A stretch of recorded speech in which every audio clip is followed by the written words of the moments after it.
So apparently the theme for this month's reading was no books under 600 pages allowed. Okay, let's get into the video. Hi, I'm Cass. Welcome back to my channel. So last month I ended up reading 11 books, and this month I read 4. But like I mentioned, all of them were over 600 pages. In fact, 3 of them were over 700 pages. So it might be equal amount of reading. I'll put the page number comparisons for January and then for February to see kind of how similar they are in number of pages I read compared to books, just because I'm curious and I haven't actually done the calculations yet, but it'll be up on your screen so you can know. I finally was able to make my way through the Dark Artifices series. Now the way I phrased that kind of sounds like I had to muddle on through it, but that wasn't the case. It was just after I would read one of the books, I would either get busy, and so a long period of time would pass before I would pick up a book again, or I would just get in a reading slump and just not want to pick up the next book, but finally I did. I chose not to reread Lady Midnight just because I remembered for the most part what happened, and I didn't feel the need to reread the book. However, the second book, which was Lord of Shadows, I did feel the need to reread because I remembered absolutely nothing from this book except for the very last scene,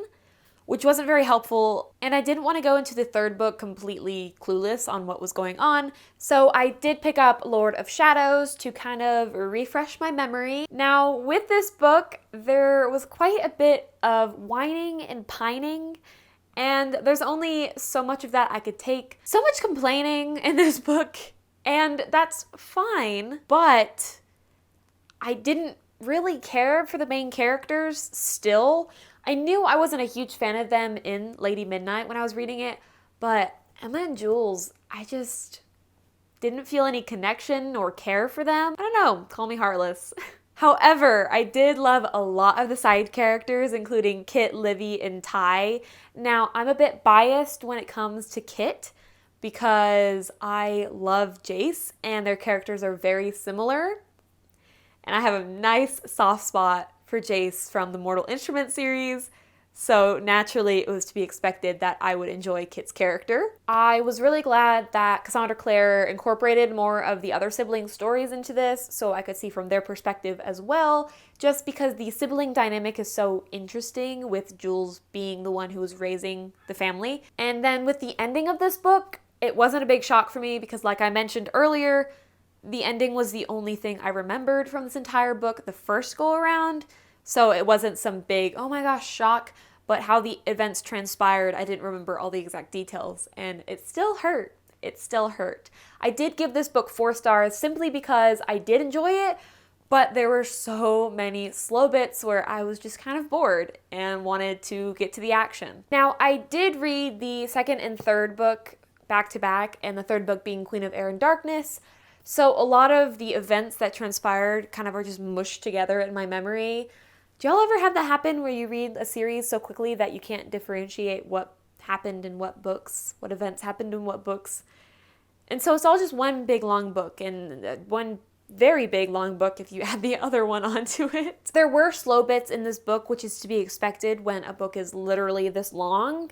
However, there were a lot less slow bits compared to the second book, so I enjoyed this book a lot more. And the story definitely took a turn in a direction that I was not expecting that I do want to discuss real quick. So I'll put a timestamp to where you can skip ahead to skip this spoiler, because I do want to just briefly discuss it.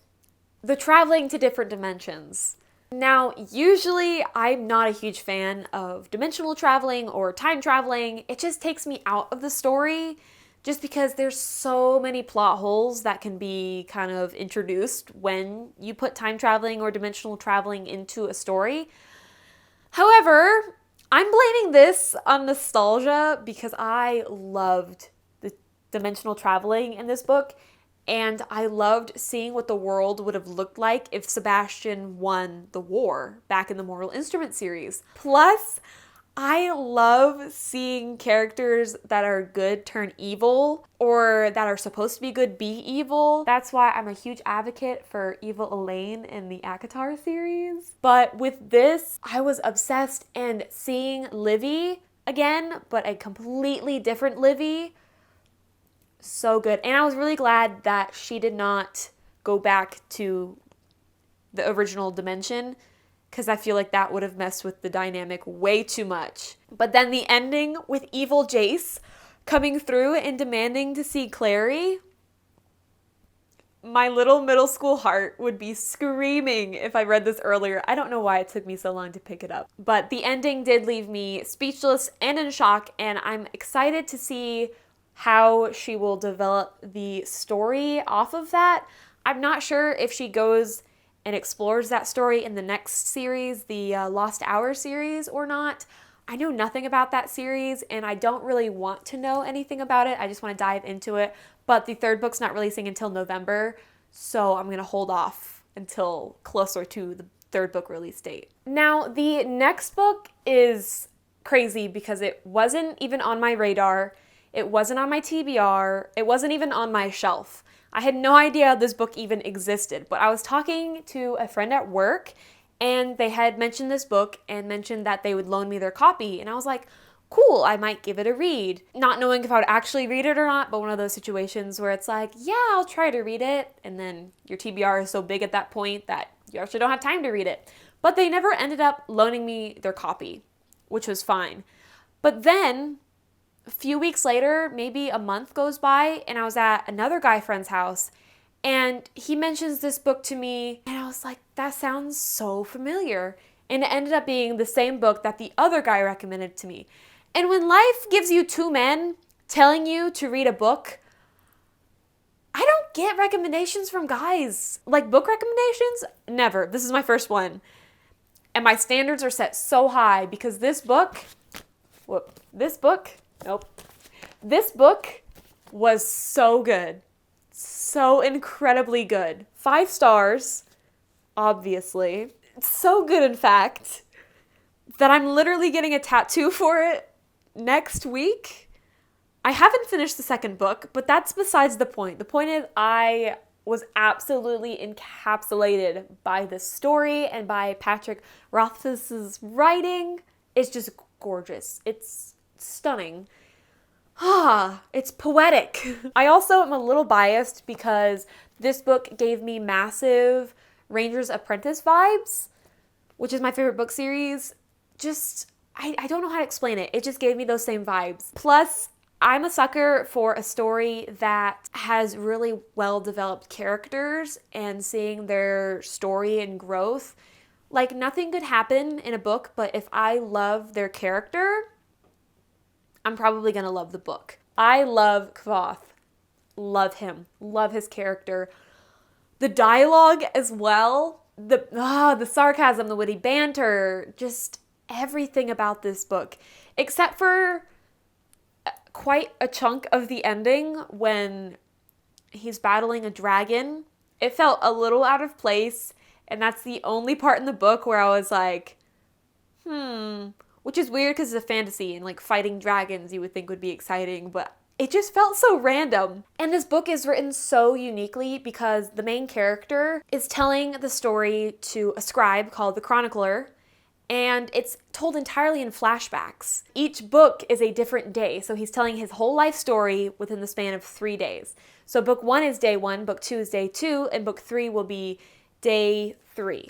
I'm currently working my way through book 2, and I'm actually annotating a book for the first time ever, which has been such an experience and so fun, and I am enjoying this book so much. And then the third book, let's see, second book was published March 1st, 2011. Third book has still not been published, and it has officially been 11 years today, because today is March 1st when I'm recording this. So who knows, I might have to wait another 11 years to get the third book, but I do not care.